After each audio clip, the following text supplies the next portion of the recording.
রজব মাস আসার পর থেকেই রমজানের প্রস্তুতি হিসেবে আল্লাহ রসুল সাল্লাল্লাহু আলাইহি ওয়াসাল্লাম বিশেষ একটি দোয়া বেশি বেশি পড়তেন। এই দোয়াটির মাধ্যমে মূলত রজব ও শাবান মাসের বরকত এবং রমজান পর্যন্ত হায়াত বৃদ্ধির প্রার্থনা করা হয়েছে।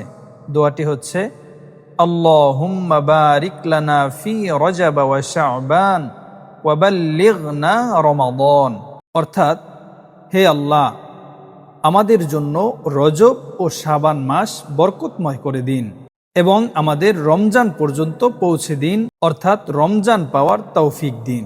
এই দোয়াটি পাঠ করার মাধ্যমে একজন মুমিন রমজানের জন্য প্রস্তুত হতে থাকে। রজব ও শাবান মাসে ইবাদতে যেন বরকত পাওয়া যায় এবং রমজানের আমলগুলো করার মতো শক্তি ও সুস্থতা পাওয়া যায়, সেই প্রার্থনা করা হয়। রমজান মাস পাওয়া মুমিনের জন্য অনেক বড় নেয়ামত, তাই আগে থেকেই এই মাসটি পাওয়ার জন্য আল্লাহর কাছে আকুতি জানানো হয়। আল্লাহ তাআলা আমাদেরকে বেশি বেশি এই দোয়াটা পাঠ করার তৌফিক দান করুন। আবারও একবার পড়ে শোনাচ্ছি, আল্লাহুম্মা বারিক লানা ফি রজব ওয়া শাবান ওয়া বাল্লিগনা রমাদান।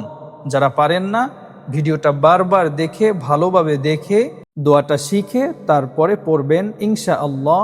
আল্লাহ তাআলা আমাদের সবাইকে রমজান পর্যন্ত হায়াত পৌঁছে দিন, আমিন। সবাই কমেন্ট বক্সে আমিন লিখবেন। আসসালামু আলাইকুম ওয়া রাহমাতুল্লাহ।